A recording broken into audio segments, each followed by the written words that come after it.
नमस्कार। आकाशवाणी जयपुर अजमेर से प्रस्तुत हैं प्रादेशिक समाचार।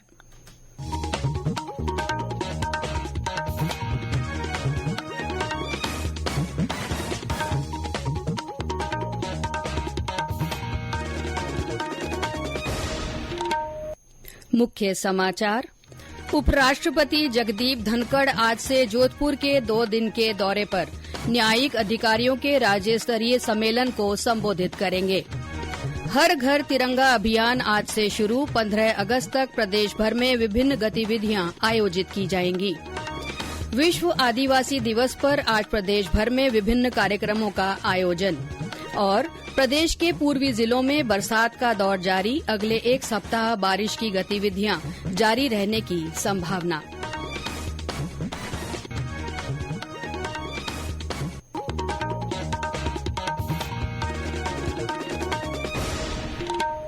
समाचारों के साथ मैं अल्पना राठौड़ और अब समाचार विस्तार से।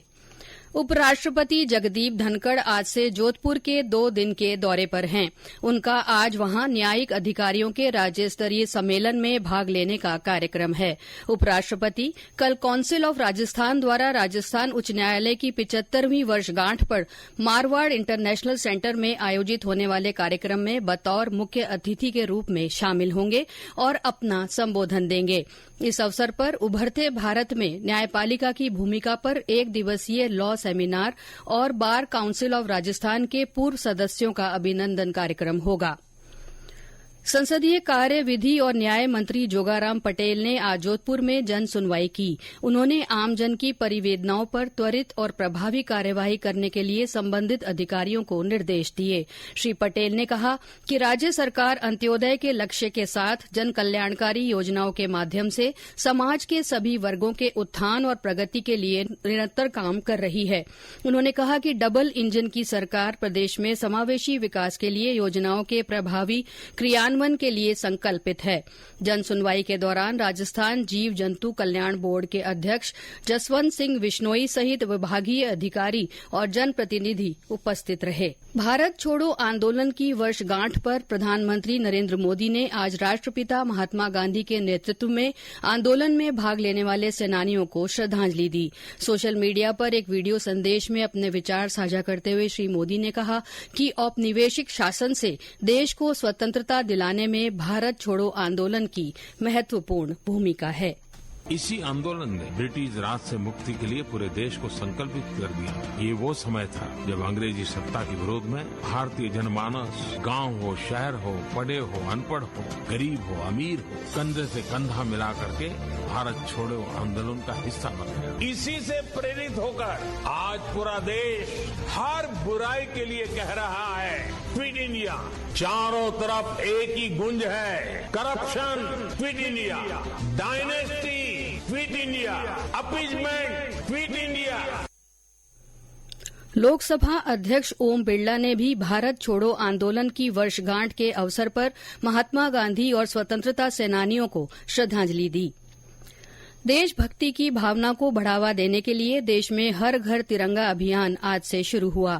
15 अगस्त तक चलने वाले अभियान के तहत विभिन्न गतिविधियां आयोजित होंगी। प्रधानमंत्री नरेंद्र मोदी ने अभियान को एक बार फिर यादगार जन आंदोलन बनाने के लिए लोगों को प्रोत्साहित करते हुए हर घर तिरंगा वेबसाइट पर अपनी सेल्फी साझा कर स्वतंत्रता का जश्न मनाने का आग्रह किया है। श्री मोदी ने अपने सोशल मीडिया हैंडल पर अपनी प्रोफाइल फोटो तिरंगे में बदल ली और लोगों से भी तिरंगे की डीपी लगाने की अपील की है। अभियान के तहत जयपुर जिला परिषद 70,000 ध्वज वितरण का लक्ष्य रखा गया है। जयपुर की जिला प्रमुख रामादेवी चोपड़ा ने आमजन से हर घर तिरंगा अभियान के तहत अपने घर एवं संस्थान के भवनों पर तिरंगा फहराने की अपील की है। राज्य के अन्य जिलों में भी तिरंगा अभियान के तहत विभिन्न गतिविधियां आयोजित की जा रही हैं। झुंझुनू में हर घर तिरंगा अभियान के तहत नगर परिषद के अधिकारियों, कर्मचारियों और स्वयं सहायता समूह की महिलाओं ने रैली निकाली। श्रीगंगानगर में सफाई कर्मचारी और नरेगा श्रमिकों को घरों पर तिरंगा लगाने के लिए प्रेरित किया गया। डूंगरपुर में जिला कलेक्टर अंकित कुमार सिंह ने बताया कि जिले में तिरंगा यात्रा, तिरंगा रैली और तिरंगा मेलों समेत कई आयोजन किए जाएंगे। हनुमानगढ़ में अभियान के तहत जिला प्रशासन ने एक सेल्फी कॉन्टेस्ट रखा है, जिसमें तिरंगे के साथ अपनी सेल्फी सोशल मीडिया हैंडल्स पर अपलोड करनी होगी। सवाईमाधोपुर में भी अभियान के तहत तिरंगा यात्रा, तिरंगा रैली सहित विभिन्न कार्यक्रम आयोजित किए जाएंगे। भीलवाड़ा में 13 से 15 अगस्त तक हर घर तिरंगा अभियान आयोजित किया जाएगा।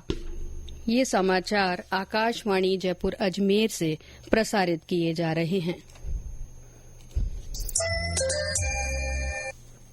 विश्व आदिवासी दिवस के अवसर पर आज प्रदेश भर में विभिन्न कार्यक्रम आयोजित किए जा रहे हैं। जैसलमेर में इस अवसर पर वाहन रैली निकाली गई। सांचौर में स्कूली विद्यार्थियों ने आदिवासी संस्कृति और सभ्यता की झांकियां पेश की। बालोतरा में भील समाज की ओर से शोभा यात्रा निकाली गई। डूंगरपुर जिले में विश्व आदिवासी दिवस के मौके पर आदिवासी संगठनों की ओर से आदिवासी परंपराओं और रीति रिवाज के अनुरूप कई कार्यक्रम हुए।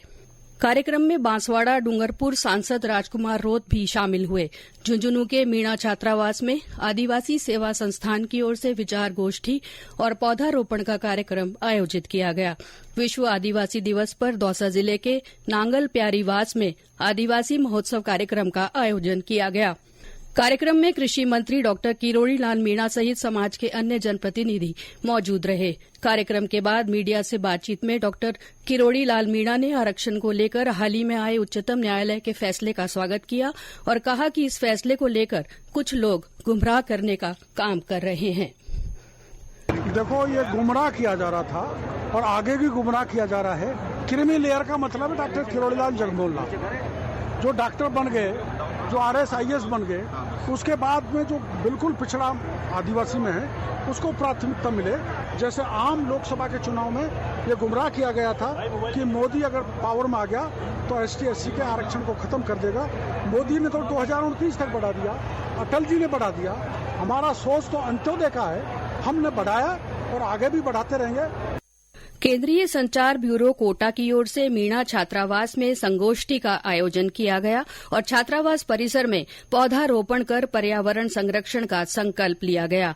वहीं केंद्रीय संचार ब्यूरो डूंगरपुर की ओर से वीरबाला कालीबाई राजकीय जनजाति बालिका छात्रावास में संगोष्ठी और विभिन्न प्रतियोगिताओं का आयोजन किया गया। प्रतियोगिता के विजेताओं को विभाग की ओर से पुरस्कार देकर सम्मानित किया गया। और अब मौसम। प्रदेश में कई स्थानों पर बारिश का दौर जारी है। बीते 24 घंटों में अलवर, भरतपुर, जयपुर, बांसवाड़ा और दौसा जिले के कई स्थानों पर भारी से अति भारी वर्षा दर्ज की गई है। दौसा के महवा में सबसे ज्यादा 195 मिलीमीटर बारिश दर्ज की गई। वहीं कुछ जिलों में रिमझिम फुहार का दौर जारी रहा। करौली, धौलपुर जिलों में भी अच्छी बारिश के समाचार हैं। तेज बारिश के कारण करौली के पांचना बांध में एक बार फिर पानी आना शुरू हो गया है, जिसके कारण 3 गेट खोले गए हैं। टोंक, नागौर और भीलवाड़ा में भी कुछ स्थानों पर तेज पानी बरसा है। जयपुर में रुक रुक कर पिछले 3 दिन से लगातार बारिश हो रही है। आज सुबह से हल्की वर्षा का दौर जारी है। नीमका थाना जिले में पिछले 2-3 दिन से रुक रुक कर रिमझिम बारिश हो रही है। जिले के गावड़ी ग्राम के पहाड़ों में पानी के झरने शुरू हो गए हैं। कोटपुतली, बहरोड जिले के बानसूर कस्बे में सुबह से ही हल्की बरसात हो रही है। मौसम केंद्र जयपुर के निदेशक राधेश्याम शर्मा ने बताया कि अगले 5-7 दिन पूर्वी जिलों में बारिश का दौर जारी रहेगा। आज 9 अगस्त को उत्तर पूर्वी राजस्थान के ऊपर एक साइक्लोनिक सर्कुलेशन बना हुआ है। इसके अलावा मानसून ट्रफ लाइन भी राजस्थान के उत्तरी भागों से होकर गुजर रही है। इस सिस्टम के असर से पिछले 2 दिनों से लगातार भरतपुर, जयपुर संभाग में भारी और कहीं कहीं अति भारी बारिश दर्ज की जा रही है। तो ये जो साइक्लोनिक सर्कुलेशन उत्तर पूर्वी राजस्थान के ऊपर बना हुआ है, ये अगले 5-4 दिनों तक लगभग इसी क्षेत्र के ऊपर बना रहेगा। इसी सिस्टम के असर से अगले 1 सप्ताह के दौरान पूर्वी राजस्थान के अनेक भागों में मानसून सक्रिय रहेगा। खासकर कोटा संभाग, जयपुर, भरतपुर और अजमेर संभाग के कई इलाकों में मध्यम तो कहीं तेज बारिश होने की संभावना बनी रहेगी। राज्यपाल हरि भाऊ किशन राव बागड़े कल बाड़मेर जिले के दौरे पर रहेंगे। इस दौरान श्री बागड़े विभिन्न कार्यक्रमों में शिरकत करेंगे। राज्यपाल गडरा रोड के पास भारत पाक सीमा का दौरा करेंगे और BSF के जवानों से संवाद करेंगे। राज्यपाल का जिला परिषद सभागार में एक उच्च स्तरीय बैठक करने का भी कार्यक्रम है। इस बीच जिला कलेक्टर और जिला पुलिस अधीक्षक ने आज तैयारियों का जायजा लिया। प्रदेश के विभिन्न अंचलों में आज नाग पंचमी का पर्व पारंपरिक श्रद्धा भाव के साथ मनाया जा रहा है। इस अवसर पर श्रद्धालु भगवान शिव के साथ साथ नाग देवता की पूजा कर रहे हैं। सवाईमाधोपुर जिले में आज विभिन्न स्थानों पर नाग पंचमी का पर्व पारंपरिक श्रद्धा भाव और उल्लास के साथ मनाया गया। शिव मंदिरों में नाग देवता की पूजा आराधना के कार्यक्रम आयोजित किए गए। डीग में नाग पंचमी के मौके पर चौमेदा महादेव मंदिर सहित अन्य शिव मंदिरों में भक्तों का सुबह से ही तांता लगा रहा। महिलाओं ने दीवार पर नाग नागिन की आकृति बनाकर दूध पुआ पकौड़ी का भोग लगाया। कोटा के अभेड़ा बायोलॉजिकल पार्क में आज एक नर बाघ की मौत हो गई। यह बाघ करीब 17 साल का था। इसे 1.5 वर्ष पहले बाघिन महक के साथ जयपुर के नाहरगढ़ बायोलॉजिकल पार्क से कोटा शिफ्ट किया गया था। जोधपुर से जयपुर तथा दिल्ली रेल लाइन पर अब जल्द ही इलेक्ट्रिक रेलों का संचालन शुरू होगा। रायकाबाग से फुलेरा रेलवे स्टेशनों के बीच रेल विद्युतीकरण का कार्य पूरा हो गया है। इससे अब जोधपुर की दिल्ली से इलेक्ट्रिक ट्रेन से सीधी कनेक्टिविटी हो गई है। डेगाना फुलेरा रेलखंड के मकराना से फुलेरा रेलवे स्टेशनों के बीच इलेक्ट्रिक लोको 110 किलोमीटर प्रति घंटा की स्पीड से दौड़ाकर सफल रन ट्रायल किया गया है। जोधपुर टीआरएम पंकज कुमार सिंह ने बताया कि मकराना से फुलेरा रेलवे स्टेशनों के बीच इस 64 किलोमीटर लंबे रेल मार्ग पर विद्युतीकरण के साथ ही जोधपुर मंडल पर कुल 1626 किलोमीटर रूट में से 1568 किलोमीटर रेल मार्ग पर विद्युतीकरण का कार्य पूरा हो गया है। उन्होंने बताया कि जोधपुर से बीकानेर और मारवाड़ जंक्शन स्टेशनों के मध्य पहले से ही इलेक्ट्रिक लोको से ट्रेनों का संचालन प्रारंभ किया जा चुका था। और अंत में मुख्य समाचार एक बार फिर। उपराष्ट्रपति जगदीप धनखड़ आज से जोधपुर के 2 दिन के दौरे पर हैं। न्यायिक अधिकारियों के राज्य स्तरीय सम्मेलन को संबोधित करेंगे।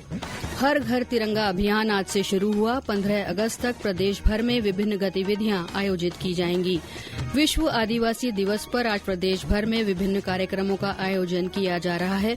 और प्रदेश के पूर्वी जिलों में बरसात का दौर जारी है। अगले 1 सप्ताह बारिश की गतिविधियां जारी रहने की संभावना है। इसके साथ ही प्रादेशिक समाचार बुलेटिन समाप्त हुआ। नमस्कार।